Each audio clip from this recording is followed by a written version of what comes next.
अगले संबोधन के लिए, क्योंकि हमारा आज का ये अनुशासन है और भी एक से एक हमारे प्रतिभाएं हैं जो मंच के सामने विराजमान है, जो एक हजारों के बराबर है। लेकिन जो अनुशासन है उसको देखते हुए, क्योंकि संबोधन सिर्फ और सिर्फ हमारे आज संरक्षकों का ही होगा, मैं आमंत्रित कर रहा हूं श्रद्धेय श्री शर्मा, रिटायर्ड IAS। समता की बात कर, समता, एकता होनी चाहिए, समता होनी चाहिए। आरक्षण से क्या मिला हुआ है? एक बिखराव की स्थिति पैदा हो, एक विघटन की स्थिति पैदा हो गई, अलग अलग वर्ग बन गए और वर्ग संघर्ष की स्थिति पैदा हो गई। आरक्षण संविधान के अंदर शुरू में अम्बेडकर साहब ने भी जो आरक्षण की बात कही थी, वो 10 साल की बात कही थी कि 10 साल के अंदर जो पिछड़े हुए हैं, जो पीछे रह गए हैं, वो 10 साल के अंदर आगे आ जाएंगे। लेकिन उसका रिजल्ट क्या निकला? रिजल्ट ये निकला कि जो पढ़े लिखे थे, जो आगे थे, जो अगुआ थे, उन क्लासेज में भी आरक्षण जिनको मिला, उन क्लासेज के अंदर भी उन्हीं परिवारों को लाभ मिलता गया, अभी तक मिलता गया, आज तक मिलता गया। एक ही परिवार के सारे जितने भी बच्चे भी, उनके जवाई भी, उनकी बेटियां भी, सबके सब जो है आरक्षण का लाभ ले रहे हैं। और वो गरीब आदमी जो पीछे बैठा हुआ है, जिसकी परिकल्पना हमारे संविधान में की थी, वो तो आज भी पीछे बैठा हुआ है। आज भी उसके पास में संसाधन नहीं है कि बच्चों को पढ़ा सके, बच्चों को आगे ला सके और इसका आरक्षण का लाभ ले सके। और ये परमिशन होता जा रहा है, 60 साल 70 साल इसका कोई हैंडी नहीं, हैंडकैप सीरीज बन गई। ये कोई बात नहीं, ये कोई तरीका नहीं है। भारत स्वतंत्र हो चुका है, 60 साल की हमने जो डेमोक्रेसी, विश्व की सबसे बड़ी डेमोक्रेसी हमने जो है, अंग्रेज जब यहाँ से गए थे, कह रहे थे कि भारतवासी जो है इस देश को संभाल नहीं सकते। और आज सारी दुनिया के अंदर नाम है कि सबसे बड़ी जो विश्व की डेमोक्रेसी है वो भारत की है और वो हम अच्छी तरह से कर रहे हैं। तो क्या बात रहेगी, क्यों पीछे रहेगी? आज अगर कोई देखिए, वो पीछे वाली बात, जो छुआछूत की बात, वो तो सब पीछे रह गई। आज कोई बात ही नहीं इस तरह की। आज तो अगर कोई पीछे है तो गरीब है। आज जो पीछे है तो गरीबी की रेखा से नीचे वाला आदमी है।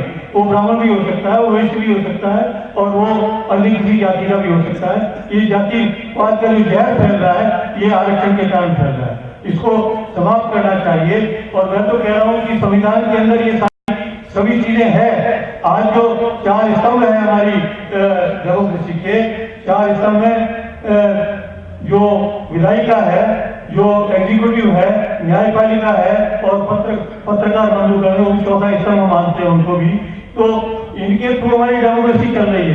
तो आज जो है एग्जीक्यूटिव तो मजबूर हो गई है, विधायिका भी मजबूर हो गई है। जो इलेक्टेड रिप्रेजेंटेटिव्स है वो वोट बैंक के कारण से सारी चीजें जो परपेचुएट कर रहे हैं। ये नहीं करनी चाहिए, इसको बंद करना चाहिए। लेकिन पूरा बंद नहीं हो तो संविधान के अंदर जो स्थिति है उसको तो लागू करनी चाहिए ना। नागराज की जो भी डिसीजन हुआ सुप्रीम कोर्ट का, उसके अंदर कोई नई बात नहीं कही गई है। विधायिका ने, जुडिशरी ने इसकी व्याख्या ही की है संविधान की, और व्याख्या करके ही बताया है। और उन्होंने जो 3 क्राइटेरिया फिक्स किए हैं, वो क्राइटेरिया बिल्कुल सही संविधान के अंदर ही है, वो कई बाहर से नहीं है। उसमें भी संविधान में चेंज करने की जरूरत भी नहीं है। तो ये क्यों परपेचुएट हो रहा है? आज अगर प्रमोशन के अंदर आरक्षण बंद हो गया तो बिल्कुल सही है, क्योंकि ये संविधान के में अंतर्निहित है सारी बातें। ये बात अंतर्निहित है कि आज कोई मतलब मान लो भी बन गया है, एक ऑफिसर बनने वाली बात तो अलग है। अगर एलडीसी की पोस्ट पे भी अपॉइंट हो गए तो पिछड़ा रहा ही नहीं, आर्थिक दृष्टि से पिछड़ा नहीं रहा, सामाजिक दृष्टि से पिछड़ा नहीं रहा। वो सबके साथ बैठ कर चाय पी सकता है, सबके साथ खाना खा सकता है, खा ही रहा है। हमारा भाई है वो, हमारे सब अलग थोड़ी है, वो सब एक है। लेकिन आज जो उसको कहेगी, क्योंकि ये एंट्री मिल गई, एंट्री मिलनी चाहिए, मिल रही है, उसके अंदर कोई दो राय नहीं है। लेकिन आगे प्रमोशन के अंदर क्या बात होगी?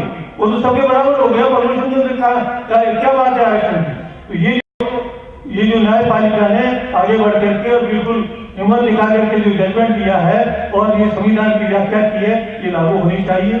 आज जो है हाई कोर्ट के अंदर भी केसेस कंटेम्प्ट चल रहे हैं, सुप्रीम कोर्ट में चल रहे हैं, और अल्टीमेटली एग्जीक्यूटिव को मानना ही पड़ेगा। और मानने की दिशा की तरफ एग्जीक्यूटिव शायद कदम बढ़ा रही है, जैसा मेरा मानना है। और मैं ये सोच रहा हूँ कि आज आपका जो जुलूस है और पूरे राजस्थान के अंदर भी हर जिले के अंदर ये मौन जुलूस निकल रहा है। बिल्कुल शांतिपूर्वक आप चलिए, बिल्कुल शांतिपूर्वक अपने को प्रदर्शन करना है।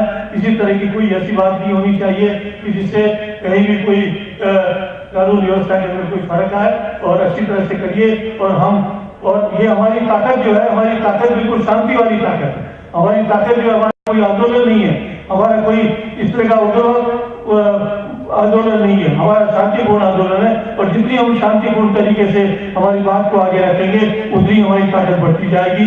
मैं आपको शुभकामनाएं देता हूँ, मेरी तरफ से आशीर्वाद देता हूँ। संरक्षण आरक्षण जी जैन साहब बता रहे हैं, कानून की व्याख्या वाली बात वो भी करेंगे, लेकिन मैंने तो एक इंडिकेशन दिया जो मेरी समझ में आती बात। और आपको बहुत बहुत बधाई भी देता हूँ कि महाराज नारायण जी को, इनकी कमेटी को और आप सब लोगों की एकता को, कि हम इस मुकाम तक पहुंचे हैं। और मैं सोचता हूँ कि भविष्य के अंदर आगे बढ़ते जाएंगे, और इस तरह की जो ये संविधान में सब चीजें होते हुए भी जो कमी आ गई है, ये कमी दूर होगी, यही मेरी कामना है। जय हिंद, जय भारत।